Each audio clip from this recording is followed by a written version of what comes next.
आखिर क्यों दिया राम जी ने लक्ष्मण जी को मृत्युदंड? रामायण में जब एक घटना का वर्णन आता है कि श्री राम को न चाहते हुए भी जान से प्यारे अपने भाई अनुज लक्ष्मण को मृत्युदंड देना पड़ता है। ये घटना उस वक्त की है जब श्री राम लंका विजय करके अयोध्या लौट आते हैं और अयोध्या के राजा बन जाते हैं।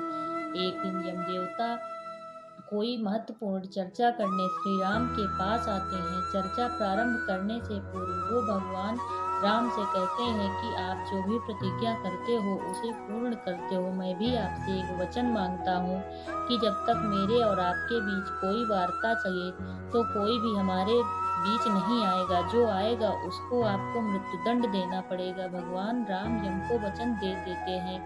लक्ष्मण राम राम लक्ष्मण को यह कहते हुए द्वारपाल नियुक्त कर देते हैं कि जब तक उनकी और यम की बात हो रही है वो किसी को अंदर न आने दें, अन्यथा उन्हें मृत्युदंड देना पड़ेगा। लक्ष्मण भाई की आज्ञा मानकर द्वारपाल बनकर खड़े हो जाते हैं। लक्ष्मण को द्वारपाल बने कुछ ही समय बीतता है कि वहां पर ऋषि दुर्वासा का आगमन होता है। जब दुर्वासा ने लक्ष्मण से अपने आगमन के बारे में राम को जानकारी देने के लिए कहा तो लक्ष्मण ने विनम्रता के साथ मना कर दिया। इस पर दुर्वासा क्रोधित हो गए तथा उन्होंने संपूर्ण अयोध्या को श्राप देने की बात कही। लक्ष्मण समझ गए कि ये एक विकट स्थिति है जिसमें या तो उन्हें रामाज्ञा का उल्लंघन करना होगा या फिर संपूर्ण नगर को ऋषि के श्राप की अग्नि में झोंकना होगा।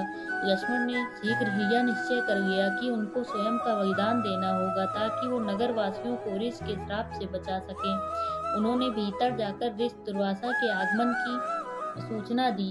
राम भगवान ने शीघ्रता से यम के साथ अपनी वार्ता समाप्त कर ऋषि दुर्वासा की आवभगत की, परंतु अब श्री राम दुविधा में पड़ गए क्योंकि उन्हें अपने वचन के अनुसार अपने भाई लक्ष्मण को मृत्युदंड देना था। वो समझ नहीं पा रहे थे कि वो अपने भाई को मृत्युदंड कैसे दें, लेकिन उन्होंने यम को वचन दिया था जिसे निभाना ही था।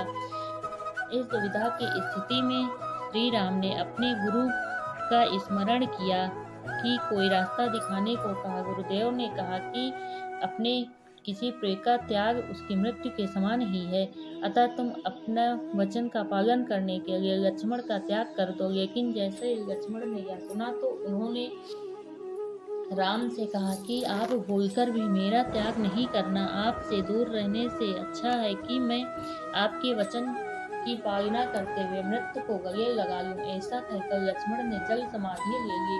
तो कैसे लगी आपको यह स्टोरी? अच्छा लगा हो तो लाइक कर दीजिएगा।